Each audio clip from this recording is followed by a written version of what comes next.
dagaalkii maanta ciidamada Puntland iyo sidoo kale kooxda argagixisada Daesh wuxuu ahaa mid aad iyo aad u adag wuxuuna ku bilowday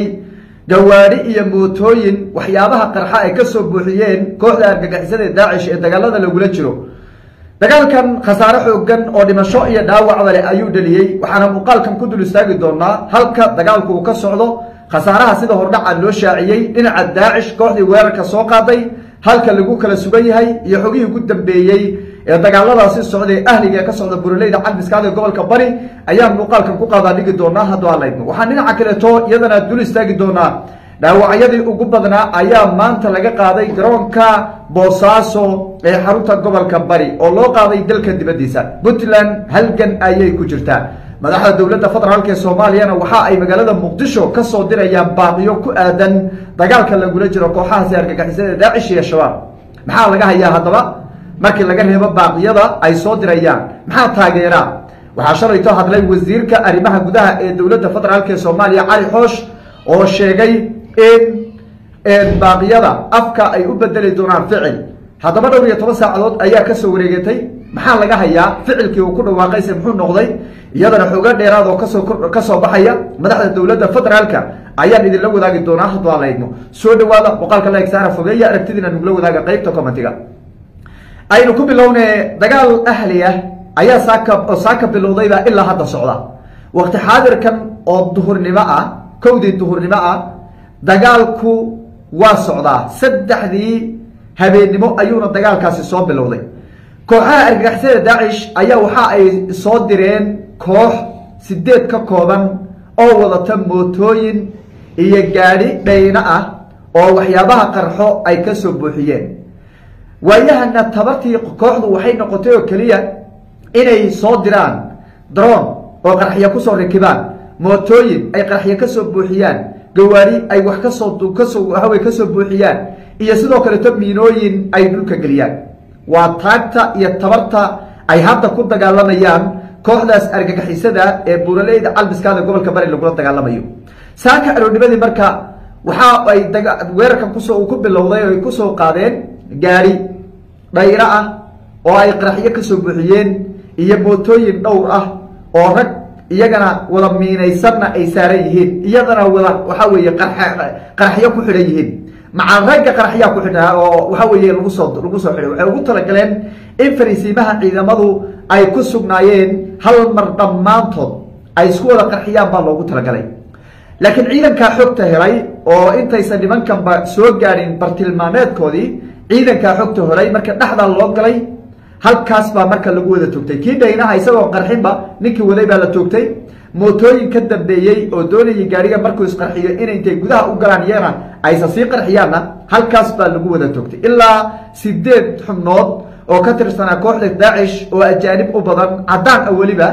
ayaa halkaas ciidamadu ku toogteen meedadkooda Telegramka ayaad ka soo daawan kartaan waliba si gaar ah waxa wada iyadoo nadiif ah ka heli kartaan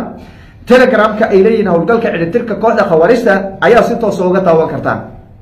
meedadkooda halkaas ay daadsan yihiin cadaan bay u badan yihiin ragga iyaga waxa la sheegay Puntland leedahay ajaanib weeye dadkan meesha ku dagaalamaya waa xaqiiqo ninka Soomaaliga ku jirana waa nin isagu la adeegsanayo hor socda oo wadooyinkii bulshadii afila bulshada Carabi ma taqaano Englishna ma taqaano bulshadu waxay ku hadasho af Soomaali nin la hadlo af Soomaaliga oo u turjumaa loo baahan yahay oo nimankan iyo Soomaalida u dhaxeeya ninka marka Soomaaliga waxa daba taagan 8 ama 10 ajaanib baa daba taagan oo ninkan Soomaaliga isagu turjumaan ahaan baa loo wataa marka waa dhab marka kooxahan buraleyda calbiska ka dagaalamaya inay argagixisan yihiin oo waliba ajaanibna ay yihiin oo dalka aysan u dhalanin taasi waa mid marka horta dagaalku marka adu kooxda waa la soo afjaray kooxdii markii la soo afjaray aroodnimadiiba show kooxdan hordhaan bay ahayd guutooyin baa daba socda oo doonayay markay kooxdan isqarxiyaan oo ciidanka la jah wareeriyo in waxay doonayeen ay weerar ku qaadaan oo ay si waxa weeye qanimaysan inta dhiban ciidankaasi dhamaystiraan bay rabeen waa tabta iyo sidoo kale qaabka ay kooxahan argagixisada xataa koonfurta sida Shabaab oo kale ay u dhaqmayeen weeye marka waxay doonayeen qorshayaal ay hadda ka hor ciidamada dawladda federaalka ay ku sameeyeen inay ku sameeyaan kuwan Puntland bay doonayeen laakiin uma suura gelin waxayna meesha ku soo aadeen kuwii oo la soo afjaray 8 ayda hordhaan tahay gaarigii oo qarxiisi waxa weeye meel cilla iska yaalo oo ninkii wadayba la toogtay ninkii wadayba waaba la toogtayba muxuu qarxi horta kii wadayba la toogtay oo madaxa sujuudda hal baas tukaa lagu dhuftay afka laga galiyay kuwii ka dambeeyay iskeedaana waa la laayay muxuu marka qarxayaaba wuxuu qarxaya marka ma jiro marka waxay meeshii maalin meeshii difaacu xiran yahay bay kuwiina soo galeen dagaalku marka saasoo ku bilowday laba aad buu dagaalku ka socdaa waa dagaalka Haraariyo iyo sidoo kale to qurac inta u dhaxaysa ayuu dagaalku ka socdaa deegaankan Haraariyo iyo deegaankan qurac waa aagagii maalmihii la soo dhaafay ciidamadu ay la wareegeen ee argagixisada lagu jabiyay ee hawlgaladuna ay ka socdeen dhowrkii maalin ee ugu dambeeyay ilaa shalayba ciidanku waxa ay ku jireen hawlgallo oo waliba aagan qurac ayay u badnaayeen ilaa togjacayl qaybta kore ee buuraha uu ka galo ayay ciidanku ka sameeyeen hawlgallo lagu baacsanayo oo lagu raad joogo firxadka kooxihii lagu jabiyay deegaanka qurac iyo sidoo kale to Haraariyo weyn iyo Haraariyo yar oo aagaasi aagii maalmihii la soo dhaafay jabka xooggan loogu geystay kooxaha argagixisada Daesh dagaalku marka ilaa iyo waqti xaadirkan oo inala hadlayo uu socdaa si xooggan ayuuna u socdaa ciidamada oo warar hordhaca soo saaray ayaa waxay sheegeen in intaasi weerarka soo qaaday mooyeen jab kale oo weyn ay gaarsiiyeen dagaalkuna wali uu sii socdo kooxihiina la jabiyay oo lagu sii raad joogo waxay warar kale sheegayaan in goobihii lagu dagaalamay iyo fariisiimihii weerarka ku soo qaadeen kooxuhu ay difaacanayeen ciidamada waxa weeye Puntland oo hadda ay ku sugan yihiin dagaalku marka waa socdaa dagaal laguma tilmaami karo ciidankuna waxa ay mar walba ay wadaan weeraro iyo sidoo kale to hawlgallo joogto ah oo lagu baacsanayo lagu uwaarsanayo kooxaha togaga iyo sidoo kale to buraha hoostooda ku dhuumaalaysanaya taasi waa mid ah dhinaca kale to dawladda Puntland maanta waxa ay qaaday dhaawacyadii dhalinyaradi halyeeyadii ku soo dhaawacmay hawlgalladaasi socda tiradii ugu badnayd ayaa la qaaday ilaa iyo 5 mise 6 ayaa laga qaaday garoonka Boosaaso ee xarunta gobolka Bari dalka dibadiisa ayaa loo qaaday waxaad isweydiinaysaa Puntland diyaaradahan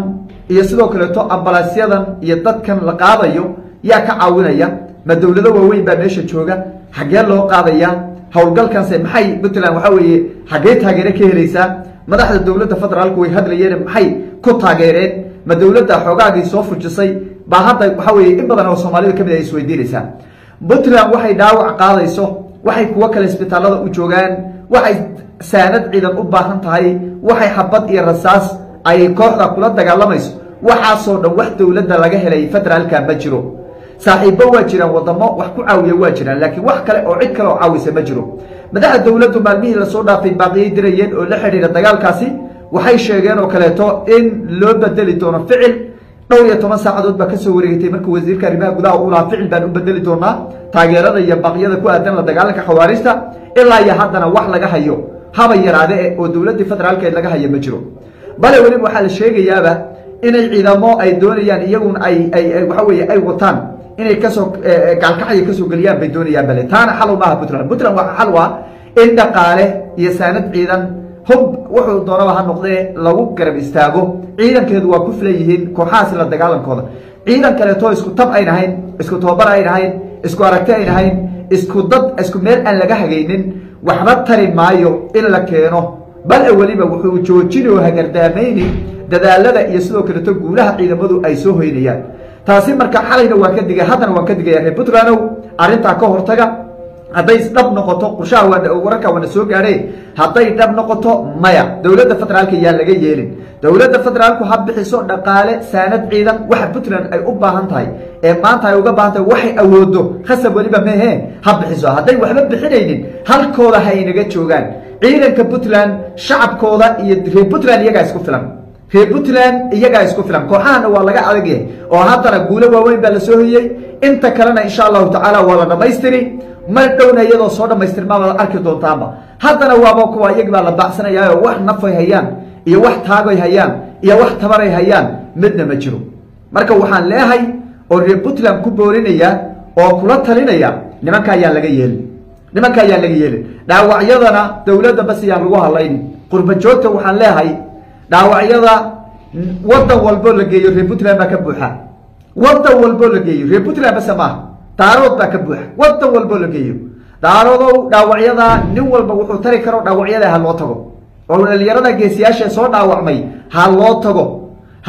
dawladda bas ayaa lagu halayn taasna iyadana waa baaq waynu eegi doonaa howlgalladu waa socdaan waxaan muuqaalkan xigay insha allahu tacaala aynu kusoo diyaarinay xog hadda aan dhamaystirkeeda wadno gobolkan iyo deegaanadan lagu dagaalamayo taariikh ahaan iyo sidoo kaleeto halka kooxahan ay kasoo geli karaan iyo buurahan siday istaraatiiji u yihiin boqolaal sano ka hor